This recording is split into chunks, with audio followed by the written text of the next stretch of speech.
আসসালামু আলাইকুম বন্ধুরা, আজকের পর্বে আমরা অনুপাত ও সমানুপাত সম্পর্কিত গাণিতিক সমস্যাগুলো সমাধান করব। এটা অত্যন্ত গুরুত্বপূর্ণ একটি অধ্যায়। এখান থেকে প্রায় প্রতিটি চাকরি পরীক্ষায় একটি বা দুটি গাণিতিক সমস্যা এসে থাকে, অতএব এটা খুব একটা কঠিনও নয়। এই গাণিতিক সমস্যাগুলো দেখলে ইনশাআল্লাহ এখান থেকে আমরা যে কোনো চাকরি পরীক্ষায় অন্তত একটি গাণিতিক সমস্যা পাবো আশা করা যায়। গত পর্বে আমরা অনুপাত সমানুপাত সম্পর্কিত কিছু রাশিমালা সম্পর্কে জেনেছিলাম। আজকে আমরা গণিত প্র্যাকটিস করব। আমাদের প্রথম গণিতটি হচ্ছে 4:25, অর্থাৎ 4:25 এর দ্বিগুণানুপাত কত? 4:25 এর দ্বিগুণানুপাত কত? শব্দটি হচ্ছে দ্বিগুণানুপাত। আমরা অনেকেই ভুল করে থাকি, অনেকে এটাকে 2 দিয়ে গুণ করে থাকি, অর্থাৎ অনুপাতের পূর্ব রাশি এবং উত্তর রাশিকে দুইটাকে আমরা 2 দিয়ে গুণ করে থাকি, অর্থাৎ এরকমও আনসার দেয়া থাকে, অপশন দেয়া থাকে পরীক্ষার প্রশ্নে। কিন্তু এখানে দ্বিগুণানুপাত বলতে বোঝাচ্ছে বর্গ করতে হবে, অর্থাৎ দুইটার পাওয়ার 2 দিতে হবে। এখানে 4 এর পাওয়ার যদি 2 দেই, 4 এর পাওয়ার 2 এবং 25 এর পাওয়ার 2, এটা দ্বারা বোঝা হচ্ছে দ্বিগুণানুপাত। তাহলে 4 এর পাওয়ার 2 মানে হচ্ছে 4 4 16, 25 এর বর্গ হচ্ছে 625। সুতরাং 4:25 এর দ্বিগুণানুপাত হবে 16:625।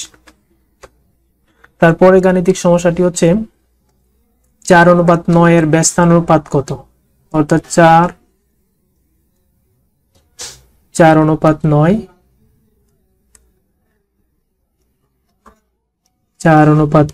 এর ব্যস্তানুপাত লিখবো আমরা। ব্যস্তানুপাত হচ্ছে আমরা জানি উল্টানুপাত বা বিপরীত অনুপাত। ব্যস্তানুপাত মানে হচ্ছে বিপরীত অনুপাত বা উল্টানুপাত, অর্থাৎ এই পূর্ব রাশিকে আমরা উত্তর রাশি লিখবো এবং উত্তর রাশির জায়গায় পূর্ব রাশি লিখবো। সেক্ষেত্রে আমাদের এই অনুপাতের ব্যস্তানুপাত হবে 9:4। 9:4 হচ্ছে 4:9 এর ব্যস্তানুপাত হচ্ছে 9:4। সুতরাং এটা প্রাথমিক শিক্ষা অধিদপ্তরের হিসাব সহকারী পরীক্ষা 2011 সালে এসেছিল। এখন আমরা ভিন্ন ধরনের আরেকটি গাণিতিক সমস্যা দেখব। তা হচ্ছে অনুপাত ও মোট পরিমাণ থেকে পরিমাণ বের করা। যেমন একটি অংশের পরিমাণ যদি বের করতে চাই, তাহলে ওই অংশের অনুপাতটি উপরে লিখবো, তারপর নিচে লিখবো হচ্ছে অনুপাতের যোগফল। ঠিক আমাদের এখানে 60 মিটার লম্বা, 60 মিটার দৈর্ঘ্য বিশিষ্ট একটি বাঁশকে 3:7:10 অনুপাতে ভাগ করতে বলা হয়েছে। তাহলে টুকরাগুলোর সাইজ কত হবে? তাহলে আমরা লিখবো হচ্ছে প্রথম টুকরার জায়গায় হচ্ছে, তাহলে প্রথম টুকরার অনুপাত হচ্ছে 3, নিচে অনুপাতের যোগফল হবে 7, 3:7:10, অর্থাৎ অনুপাতের যোগফল হবে হচ্ছে 3, 7, 10 আর 10 হবে 20, অনুপাতের যোগফল হচ্ছে 20। সেক্ষেত্রে আমাদের মোট বাঁশ হচ্ছে 60 মিটার। তাহলে প্রথম টুকরা হবে এত মিটার। এটা কাটাকাটি করলে আমাদের হবে, এখানে কাটাকাটি করলে হবে 3 20 60, তা 3। প্রথম টুকরা হবে 9 মিটার, প্রথম টুকরা 9 মিটার। তারপর দ্বিতীয় টুকরা হবে, তাহলে অনুপাতের যোগফল থাকবে নিচে, দ্বিতীয় টুকরার যে অনুপাত এটা হচ্ছে 7 থাকবে উপরে। তারপর হচ্ছে মোট দৈর্ঘ্য গুণ করব, মোট দৈর্ঘ্যকে এখন কাটাকাটি করি, 0 0 কাটা, 2 দিয়ে যদি আমরা 6 কে কাটি সেক্ষেত্রে হবে 3। তাহলে 3 এবং 7 গুণ করে যোগফল হবে 21 মিটার, অর্থাৎ দ্বিতীয় টুকরা হবে 21 মিটার। তৃতীয় টুকরা যদি আমরা বের করি, সেক্ষেত্রে তৃতীয় টুকরার ক্ষেত্রে হচ্ছে অনুপাতের যোগফল 20, নিচে লিখবো। তারপর তৃতীয় টুকরার যে অনুপাতটি ছিল, অনুপাত হচ্ছে 10, এটি উপরে লিখবো। তারপর মোট যে দৈর্ঘ্য ছিল, মোট দৈর্ঘ্য ছিল হচ্ছে 60 মিটার, 60 উপরে লিখবো। সেক্ষেত্রে এটা হবে তৃতীয় টুকরার দৈর্ঘ্য। এখন যদি কাটাকাটি করি, 0 0 কেটে দেবো, 2 দিয়ে যদি 6 কে কাটি এখানে হবে 3, তাহলে 2 দিয়ে কাটবো হচ্ছে 6 কে কাটলে হচ্ছে 3। এখন 3 দিয়ে 10 কে গুণ করলে গুণফল হবে 30 মিটার, অর্থাৎ প্রথম টুকরা হবে 9 মিটার, দ্বিতীয় টুকরা হবে 21 মিটার, তৃতীয় টুকরা হবে 30 মিটার। অর্থাৎ 60 মিটার লম্বা বাঁশকে আমরা কাটবো হচ্ছে 3:7:10 অনুপাতে যদি ভাগ করি, কেটে নেই, তাহলে টুকরাগুলো হবে 9, 21 এবং 30 মিটার। এখন দেখবো অনুপাত থেকে শতকরা পরিমাণ কিভাবে নির্ণয় করতে হয়। সেক্ষেত্রে আমাদের শতকরা নির্ণয়ের জন্য শতকরা পরিমাণ সমান হবে নির্ণেয় বস্তুর অনুপাত, নিচে ভাগফল হবে হচ্ছে অনুপাতের সমষ্টি গুণন হচ্ছে 100%। এখন আমরা একটা গাণিতিক সমস্যা দেখি। বলছে ধানে চাল ও তুষের অনুপাত হচ্ছে 7:3, অর্থাৎ 7:3 হচ্ছে চাল এবং তুষ। চাল হচ্ছে 7, তুষ হচ্ছে 3। এতে শতকরা কি পরিমাণ চাল আছে? যদি আমি চালের শতকরা পরিমাণ বের করতে চাই, চাল শতকরা অর্থাৎ এখানে হচ্ছে পার্সেন্টেজ অফ চাল যদি বের করতে চাই, সেক্ষেত্রে আমাদের অনুপাতের সমষ্টি হচ্ছে 7 + 3, নিচে হবে অনুপাতের সমষ্টি, উপরে হবে কার অনুপাত বের করতে যাচ্ছে, আমরা এখানে চালের অনুপাত পার্সেন্টেজটা বের করতে যাচ্ছি, অতএব চালের অনুপাতটা থাকবে উপরে, তারপর গুণন হচ্ছে 100 দিয়ে এটা আমাদের পার্সেন্ট লিখতে হবে। সেই ক্ষেত্রে আমাদের মান হবে 7, নিচে হবে 10, গুণন হচ্ছে 100। 10 কে দিয়ে যদি 100 কে কাটি, এটা মান হবে হচ্ছে 10, সেই ক্ষেত্রে গুণফল হবে 7 × 10 = 70% বা 70%। অর্থাৎ ধানে যদি চাল এবং তুষের অনুপাত হয় 7:3, সেক্ষেত্রে চাল রয়েছে, এতে ধানে চাল রয়েছে 70% চাল রয়েছে ধানের মধ্যে। একই রকম আরেকটি গাণিতিক সমস্যা, 1 গ্লাস গুড়ের শরবতে গুড় ও পানির অনুপাত হচ্ছে 4:6 হলে গুড়ের শতকরা পরিমাণ কত? তাহলে প্রথমটা হচ্ছে গুড় দেখতে হবে, আগে বলা হচ্ছে গুড়, তারপর হচ্ছে পানি, অর্থাৎ গুড়ের অনুপাত হচ্ছে 4, পানি হচ্ছে 6। তাহলে শতকরা গুড়, পার্সেন্টেজ অফ গুড় যদি লিখতে চাই, সেক্ষেত্রে আমাদের গুড়ের অনুপাতটা হবে উপরে 4 এবং নিচে হবে অনুপাতের যোগফল 4 + 6, গুণ করতে হবে 100 দিয়ে, গুণ করে পার্সেন্ট লিখতে হবে। তারপর এখানে মান হবে হচ্ছে উপরে 4, নিচে 10, এখানে 100 দিয়ে গুণ করব, 100% কাটাকাটি করলে হবে এখানে 10, তারপর 10 এবং 4 গুণ করলে হবে 4 × 10 = 40%।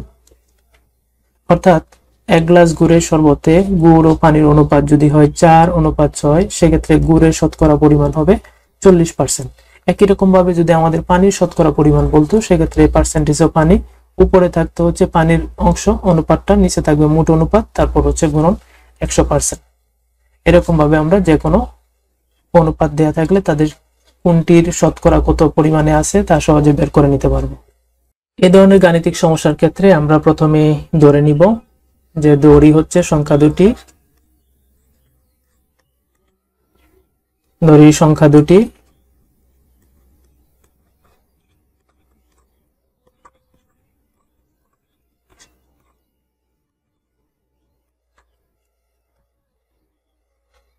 সমান 5 ক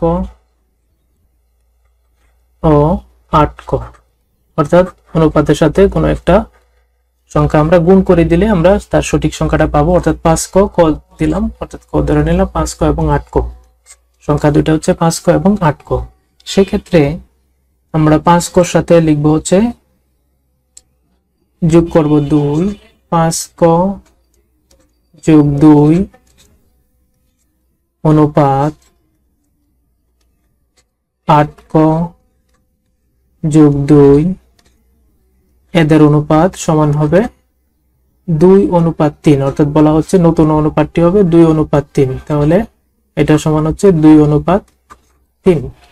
এই ক্ষেত্রে যদি আমরা সমাধান করি, 5 ক যোগ 2, 8 ক যোগ 2 সমান হবে 2, উপরে নিচে হচ্ছে 3।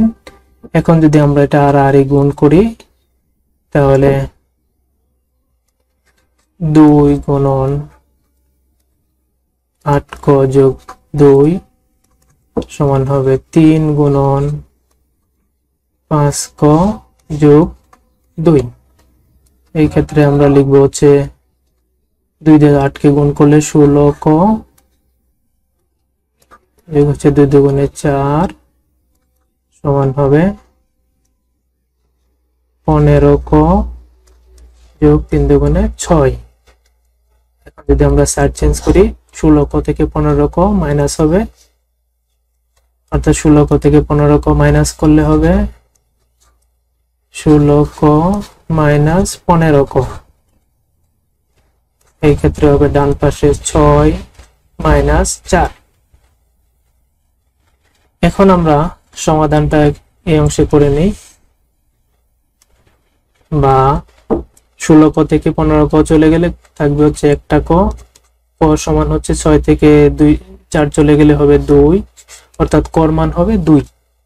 আমাদের প্রশ্ন হচ্ছে সংখ্যা দুটি কত, তাহলে আমাদের একটা সংখ্যা ছিল 5 ক আর একটা ছিল 8 ক, তাহলে 5 ক সমান হবে প্রথম সংখ্যা 5 ক, কর মান হচ্ছে 2, তাহলে এটা হবে 10, এবং 8 ক সমান হবে 8 গুণন 2 সমান হবে 16। তাহলে আমাদের সংখ্যা দুটি হবে 10 ও 16। এরকম আমরা গাণিতিক সমস্যাগুলো এভাবে সলভ করে নিব। এই গাণিতিক সমস্যাটি বেশ কয়েকবার পরীক্ষায় এসেছে, বিশেষ করে প্রাইমারি স্কুলের সহকারী শিক্ষক পরীক্ষায় এসেছে, 20তম বিসিএস পরীক্ষায় এসেছিল এই গাণিতিক সমস্যাটি। তারপর দেখি আরো একটি গাণিতিক সমস্যা। দুটি সংখ্যার অনুপাত হচ্ছে 3:7, উভয়ের সাথে 10 যোগ করলে নতুন অনুপাত হবে 1:2, ঠিক আগের মতো। তাহলে আমরা ধরি সংখ্যা দুটি হবে, ধরি সংখ্যা দুটি 3 ক ও 7 ক। সেই ক্ষেত্রে 3 কর সাথে আমরা যোগ করব হচ্ছে 3 ক যোগ 10, অনুপাত হচ্ছে 7 কর সাথে আবার যোগ করব হচ্ছে 10। তাহলে তাদের যে অনুপাত হবে, এই নতুন অনুপাতটা হচ্ছে 1:2, বা 3 ক যোগ 10 ভাগ হবে হচ্ছে 7 ক যোগ 10 সমান হবে 1/2। এই ক্ষেত্রে যদি আমরা সমাধান করি আর গুণ করি 7 ক যোগ 10 গুণন হচ্ছে 1, তাহলে এটাকে আমরা 1 দিয়ে গুণ করব, সমান হবে 2 গুণন হচ্ছে 3 ক যোগ 10। এই ক্ষেত্রে সমাধান হবে 7 ক গুণন 10, যেহেতু 1 দিয়ে গুণ করলে মানের কোনো পরিবর্তন হয় না, এখানে 2 দিয়ে গুণ করলে হবে 6 ক গুণন হচ্ছে 10 দুগুণে 20। এই ক্ষেত্রে আমাদের 7 ক থেকে 6 ক মাইনাস করব, এই ক্ষেত্রে মান হবে হচ্ছে আমাদের এরকম, 7 ক থেকে 6 ক মাইনাস করলে মান হবে ক, এবং ডান পাশে 20 থেকে মাইনাস করব হচ্ছে 10, কারণ এই বাম পাশের 10 ডান পাশে চলে গেলে এখানে হবে 10। অতএব কর মান হচ্ছে 20 থেকে 10 মাইনাস করলে হবে 10। অতএব আমাদের ছোট সংখ্যা হচ্ছে 3 ক। 7 ক এবং 3 কর মধ্যে ছোট সংখ্যাটি ছিল হচ্ছে 3 ক। সুতরাং ছোট সংখ্যা 3 ক সমান 3 গুণন 10, কর মান যেহেতু 10, সুতরাং ছোট সংখ্যা হবে 30। ছোট সংখ্যা হবে 30। আমরা আরো একটি গাণিতিক সমস্যা দেখব। গাণিতিক সমস্যাটি হচ্ছে, একটি ক্রমিক সমানুপাতের প্রথম ও তৃতীয় রাশি যথাক্রমে 4 ও 16 হলে এর মধ্য সমানুপাতটি কত? তাহলে আমাদের সমানুপাতের যে সূত্রমালাগুলি বা সূত্রাবলী এরকম, যদি সমানুপাত হয় অর্থাৎ এ বি সি, এটা যদি ক্রমিক সমানুপাতিক হয়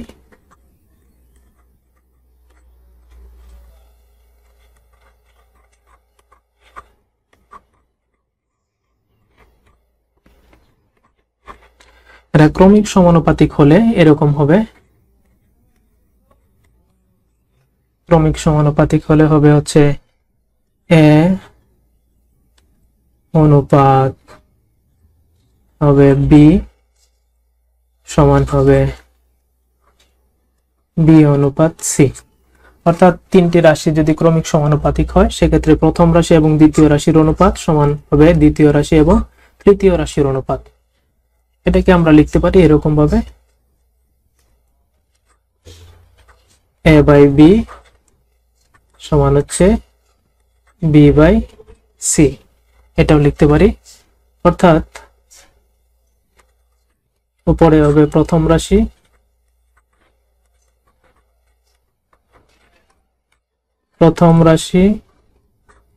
ভাগ হবে দ্বিতীয় রাশি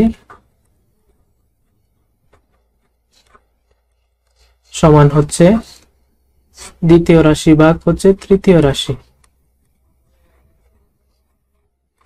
দ্বিতীয় রাশি ভাগ হচ্ছে তৃতীয় রাশি। তৃতীয় রাশি এখান থেকে যদি আমরা আবার আর গুণ করি, সেক্ষেত্রে আমরা এখানকার দ্বিতীয় রাশি এবং এই দ্বিতীয় রাশি একসাথে গুণ করব। দ্বিতীয় রাশি গুণন দ্বিতীয় রাশি মানে দ্বিতীয় রাশি গুণন দ্বিতীয় রাশি। এটাকে না লিখে আমরা দ্বিতীয় রাশির বর্গ লিখতে পারি। দ্বিতীয় রাশির বর্গ অর্থাৎ দ্বিতীয় রাশি গুণন দ্বিতীয় রাশি হচ্ছে দ্বিতীয় রাশি, মানে তার দুইটা রাশির বর্গ হয়ে যাবে। তারপর হচ্ছে এই আর গুণ করব, এটা প্রথম এবং এটা হচ্ছে তৃতীয় রাশি, অর্থাৎ প্রথম রাশি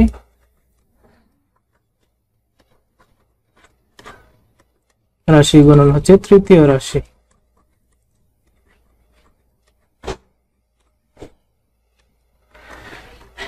এখান থেকে আমরা লিখতে পারি দ্বিতীয় রাশি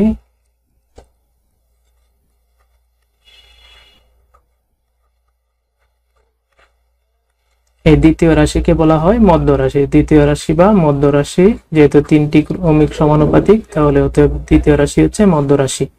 তাহলে মধ্য রাশি হবে দ্বিতীয় রাশি বা মধ্য রাশি সমান, যেহেতু এখানে বর্গ ছিল ওই পাশে হয়ে যাবে গিয়ে বর্গমূল। প্রথম রাশি গুণন হচ্ছে তৃতীয় রাশি,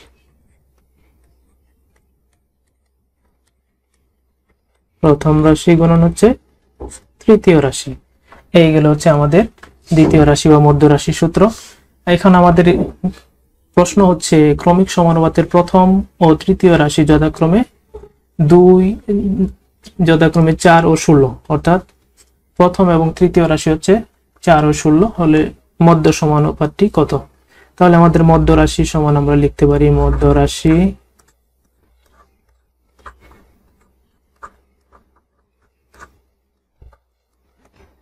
রাশি সমান হবে, যেহেতু প্রথম রাশি হচ্ছে 4 গুণন হচ্ছে তৃতীয় রাশি হচ্ছে 16,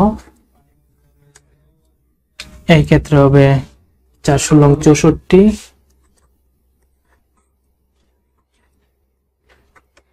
64 বর্গ করলে হবে 8, অর্থাৎ এখানে আমাদের মধ্য রাশি হবে 8। এই অঙ্কের উত্তর হবে 8।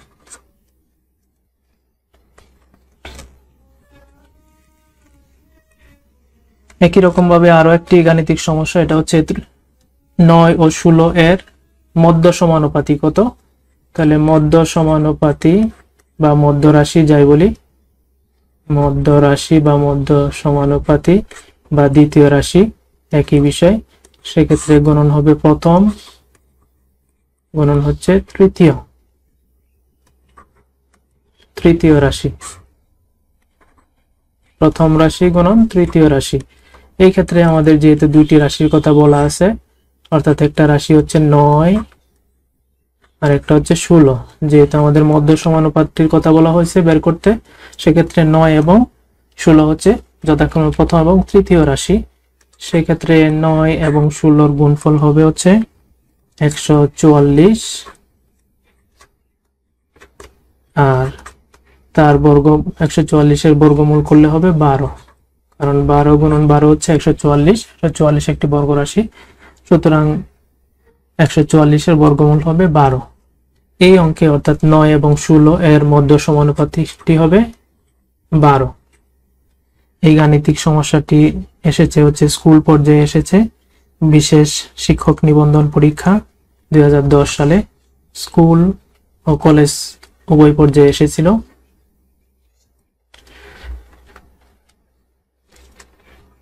এখন আমরা দেখব আরেকটি বিশেষ গাণিতিক সমস্যা। এটা হচ্ছে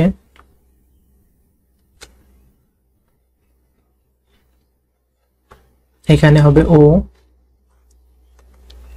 অর্থাৎ 6, 12 ও 8 এর চতুর্থ সমানুপাতটি কত? অর্থাৎ 6, 12 ও 8 এর চতুর্থ সমানুপাতটি বের করতে বলেছে। অর্থাৎ আমাদের যদি ক্রমিক সমানুপাতে এরকম হয়, আমরা এর আগে দেখেছি 3টি রাশির জন্য ক্রমিক সমানুপাতে, যদি আমরা 4টি সমানুপাতের জন্য দেখি এ বি সি ডি, এরা যদি ক্রমিক সমানুপাতিক হয় সেক্ষেত্রে তাদেরকে আমরা লিখতে পারি, এদের বেলায় লিখতে পারি হচ্ছে এ অনুপাত বি সমান হবে সি অনুপাত ডি, সি অনুপাত ডি। এটা হচ্ছে ক্রমিক সমানুপাতির শর্ত, অর্থাৎ এ বি সি ডি যদি ক্রমিক সমানুপাতি হয় সেক্ষেত্রে এরকম হবে। এখন আমরা যে কাজটি করতে পারি, এটাকে লিখতে পারি এ বাই বি সমান হচ্ছে সি বাই ডি। তাহলে এ যদি প্রথম রাশি, বি যদি দ্বিতীয় রাশি, এটা যদি প্রথম হয়, এটা যদি দ্বিতীয় হয়, সি হবে তৃতীয়, ডি হবে চতুর্থ। এক্ষেত্রে আমরা এটা লিখতে পারি, অর্থাৎ প্রথম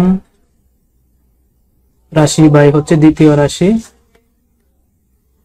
সমান হবে তৃতীয় রাশি, তৃতীয় রাশি বাই চতুর্থ রাশি। এখন যদি আর গুণ করি তাহলে প্রথম রাশি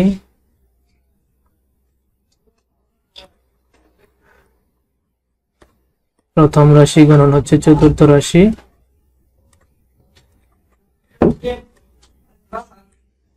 সমান হবে তৃতীয় রাশি, দ্বিতীয় রাশি গুণন তৃতীয় রাশি, দ্বিতীয় গুণন তৃতীয় রাশি। এই হচ্ছে আমাদের একটি ফর্মুলা, অর্থাৎ প্রথম রাশি গুণন চতুর্থ রাশি সমান হচ্ছে দ্বিতীয় গুণন তৃতীয় রাশি। এই ক্ষেত্রে আমাদের প্রশ্নে বলা আছে চতুর্থ সমানুপাতটি কত, তার মানে দেয়া আছে হচ্ছে এটা 6 হচ্ছে প্রথম রাশি, তারপর 12 হচ্ছে দ্বিতীয় রাশি,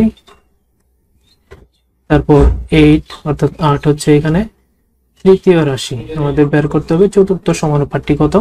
এই ফর্মুলায় যদি বসায়, অতএব আমাদের প্রথম গুণন চতুর্থ, তাহলে প্রথম হচ্ছে 6 গুণন হচ্ছে চতুর্থ সমান হচ্ছে দ্বিতীয় গুণন তৃতীয়, অর্থাৎ দ্বিতীয় হচ্ছে 12, তারপর তৃতীয় হচ্ছে 8। এখানে যদি সমাধান করি বা চতুর্থ রাশি, মানে যেহেতু গুণ আছে 6, ডান পাশে গিয়ে ভাগ হবে, অর্থাৎ 12 গুণন 8 কে ভাগ করবো হচ্ছে 6 দিয়ে, 6 দিয়ে যদি 12 কে কাটাকাটি করি হবে হচ্ছে 2, তাহলে 8 দুগুণে হবে 16। অর্থাৎ এখানে আমাদের এই গাণিতিক সমস্যায় চতুর্থ রাশিটা হবে 16, এটার উত্তর হবে 16।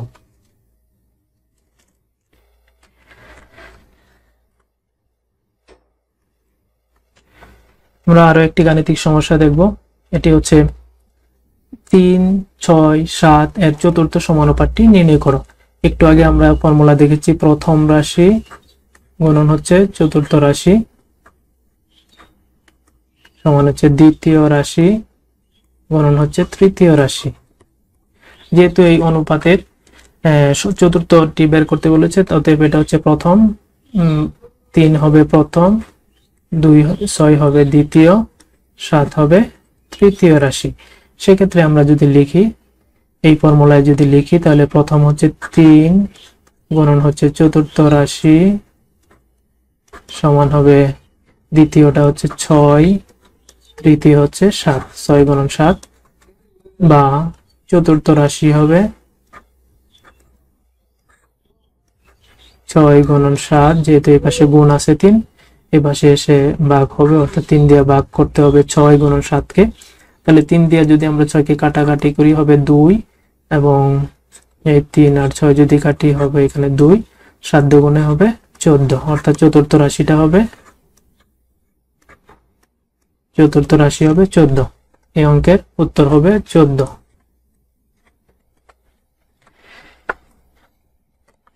আমরা একই রকম আরো একটি গাণিতিক সমস্যা দেখব। তা হচ্ছে লুপ্ত পদ নির্ণয় করুন। এটা হচ্ছে 12 অনুপাত হচ্ছে 16, তারপর ডাবল অনুপাত, এটা হচ্ছে সমানুপাত। এই ডাবল অনুপাতকে বলা হয় হচ্ছে সমানুপাত।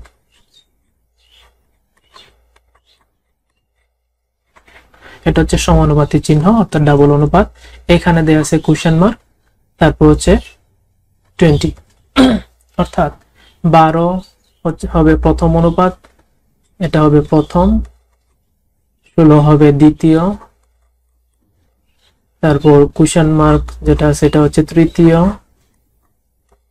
তারপর এই 20 হবে চতুর্থ। এরকম যদি আমরা নির্ণয় করতে পারি সেক্ষেত্রে আমাদের ফর্মুলা হচ্ছে প্রথম গুণন হচ্ছে চতুর্থ রাশি সমান হবে দ্বিতীয় গুণন হচ্ছে তৃতীয় রাশি, বা প্রথম হচ্ছে 12, চতুর্থ হচ্ছে 20, তারপর দ্বিতীয় হচ্ছে 16, তৃতীয়টা হচ্ছে কোশ্চেন মার্ক, এটা আমাদের বের করতে হবে, তৃতীয়টা বের করব।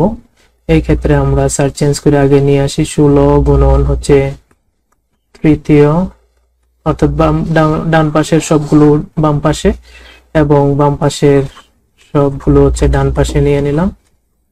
এখন আমরা কি করব, মানে যে তৃতীয়টা রাখবো, অর্থাৎ তৃতীয় রাশি সমান হবে ডান পাশে আছে 12 গুণন 20, তাকে ভাগ করবো হচ্ছে 16 দিয়ে। যদি 4 দিয়ে ভাগ করি, 4 দিয়ে ভাগ করলে হবে 4 দিয়ে 12কে ভাগ করলে হবে 3, 4 দিয়ে 16কে ভাগ করলে হবে 4, এই আবার এই 4 দিয়ে যদি আমি 20কে ভাগ করি এখানে হবে 5, 4 5 20। অতএব আমাদের তৃতীয় রাশিটা হবে এখানে 3 গুণন 5 গুণ করলে হবে 3 5 15। অতএব এখানে কোশ্চেন মার্কের জায়গায় হবে আমাদের এখানে হবে 15, কোশ্চেন মার্কের জায়গায় 15, অর্থাৎ লুপ্ত পদটি হচ্ছে 15। তারপরে আরেকটি গাণিতিক সমস্যা, এটা হচ্ছে 4, তারপর হচ্ছে 4 সমস্ত 2 ভাগের 1 এবং 2 এর চতুর্থ সমানুপাতটি কত হবে। অর্থাৎ এখানে প্রথমটা দেয়া আছে 4 হচ্ছে প্রথম, 4 সমস্ত 2 ভাগের 1 হচ্ছে দ্বিতীয় রাশি, 2 হচ্ছে তৃতীয় রাশি। আমাদের বের করতে হবে চতুর্থ। আমাদের প্রথম ফর্মুলা হচ্ছে প্রথম গুণন চতুর্থ সমান হচ্ছে দ্বিতীয় গুণন তৃতীয়, বা চতুর্থ পদটি সমান হবে দ্বিতীয় গুণন তৃতীয় ভাগ হবে প্রথম রাশি। সেক্ষেত্রে দ্বিতীয় রাশি হচ্ছে 4 সমস্ত 2 ভাগের 1, অর্থাৎ এটাকে যদি আমরা সমস্ত কিছু ভগ্নাংশ নেই, 4 দুগুণে 8 আর 1 9, অর্থাৎ উপরে হবে 9 নিচে হবে 2, উপরে হবে 9। এটা গেল দ্বিতীয় রাশি। তারপর তৃতীয় রাশি হচ্ছে 2, তারপরে প্রথম রাশি হচ্ছে 4। এই ক্ষেত্রে আমাদের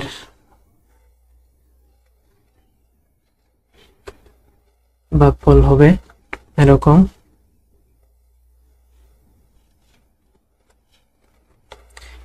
এখানকার 2 এবং এই 2 কাটা যায়, অর্থাৎ 2 2 কাটা, তাহলে আমাদের এখানে থাকবে, উপরে থাকবে হচ্ছে 9, নিচে হচ্ছে 4। অর্থাৎ একে যদি আবার আমরা ভগ্নাংশতে নিতে চাই সেক্ষেত্রে এটা 2 বার যাবে, 2 সমস্ত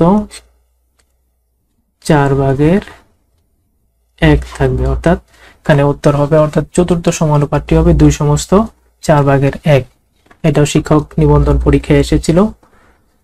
তো এরকম আমরা এখান থেকে একটা গাণিতিক সমস্যা পাবো আশা করি।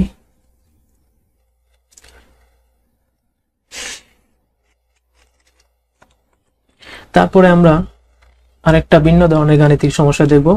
ধরুন আপনাকে বলা হলো x অনুপাত y সমান হচ্ছে 3 অনুপাত 4। অর্থাৎ x অনুপাত y সমান হচ্ছে xy সমান হচ্ছে 3:4। এবং আরেকটা যদি দেয়া থাকে y অনুপাত z সমান হচ্ছে 5:6। 5:6 এই ধরনের ক্ষেত্রে যদি বলা থাকে x y z কত হবে, x অনুপাত y অনুপাত z, এই ক্ষেত্রে আমরা যে কাজটা করতে পারি এটা আমরা নিচে নিচে লিখবো। এটা হচ্ছে দ সিস্টেম 3:4, তারপর নিচে লিখবো হচ্ছে 5:6। এখান থেকে আমি তীর চিহ্ন দিব এদিকে, তারপরে এখান থেকে তীর চিহ্ন যাবে এদিকে, এখান থেকে তীর চিহ্ন যাবে এরকম। অর্থাৎ বাংলা দ লিখি যেরকম উপর থেকে নিচে, তারপরে এরকম ডান পাশে গিয়ে আবার কি নিচের দিকে আসবে, এটা ওকে বলা হয় হাঁটু ভাঙা দ। এই দ নিয়মে অঙ্ক করতে পারবো এটা। সেক্ষেত্রে বোঝা যাচ্ছে প্রথম গুণ করতে হবে হচ্ছে 3 এবং 5 গুণ করতে হবে, 3 5 15, তারপরে হচ্ছে অনুপাত চিহ্ন দিব, তারপর গুণ করতে হবে 5 এবং 4, 4 5 হচ্ছে 20, তারপর অনুপাত দিব, তারপর হচ্ছে 4 এবং 6 গুণ করব, 4 6 24। এই ক্ষেত্রে x y z এর অনুপাত হবে হচ্ছে 15 অনুপাত 20 অনুপাত 24। ঠিক একই রকম ভাবে এখানে দেখানো হয়েছে 15 অনুপাত 20 অনুপাত 24। এখন একই রকম আরেকটি অঙ্ক যদি আমরা দেখি, x অনুপাত y, x y সমান হচ্ছে 7 অনুপাত হচ্ছে 11, তারপর হচ্ছে y অনুপাত z সমান হচ্ছে 5 অনুপাত 6। এরকম ক্ষেত্রে 7 অনুপাত 11, 5 অনুপাত 6 যদি লিখি, প্রথমে এদের মধ্যে গুণ, তারপর হচ্ছে এদের মধ্যে গুণ, তারপর হচ্ছে এটা গুণ, অর্থাৎ হাঁটু ভাঙা দ। তাহলে 5 7 35, গুণফল হবে প্রথমটা হবে 35, অনুপাত হবে 5 11 55, তারপর অনুপাত হবে 6 11 66। এটা হচ্ছে x y z এর মান, অর্থাৎ প্রথমটা হবে x, পরেরটা হচ্ছে y, তারপরেরটা হচ্ছে z। এই অনুপাত অর্থাৎ x y z এর অনুপাত হবে 35 অনুপাত 55 গুণন 66।